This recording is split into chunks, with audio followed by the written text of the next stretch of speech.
Hello and welcome to the Harsh Noise Decentralized Netlabel tutorial for vendors, part 1. In this video, we are going to show you how to create your own social token and how to verify yourself as an owner of the asset on Algoexplorer. First, you'll need to have some Algorand and a wallet to pay for the transaction fees required to process the computational tasks we will be performing in this series.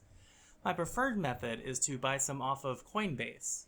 Alternatively, you can use something like Kudo Miner to autoconvert supported proof-of-work coins to Algo.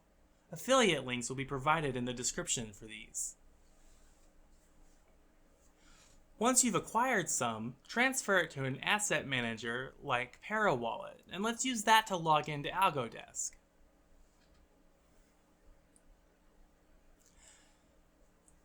See, I will click this button, and then I will fill out the appropriate fields.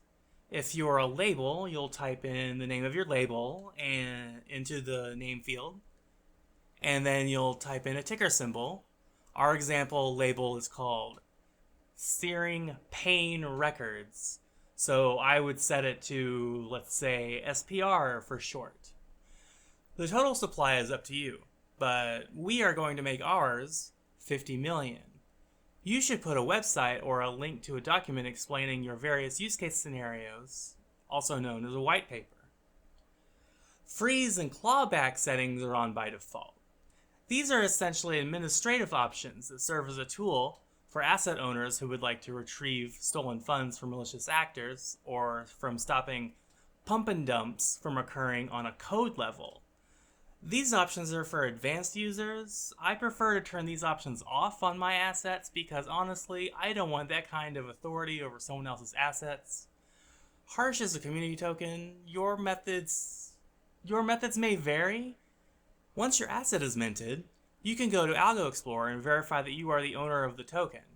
You'll want to set up a website and have a few social media sites already created. At minimum, I would recommend getting an NF domain, so you can have something like we do with harshnoise.algo.xyz, where the content hash is an IPFS link to our white paper. Go ahead and type that into a browser. Convenient, right? So, now you have your own asset. And once you've gotten your asset approved on the Blog Explorer, you can show your friends. They'll see the check mark, the URLs, and they'll know they have the correct page. On the next tutorial, I'll show you what I consider to be best practice for trading your own tokens with your community, and how to supply liquidity and create trading pairs on the Tiny Man decentralized exchange.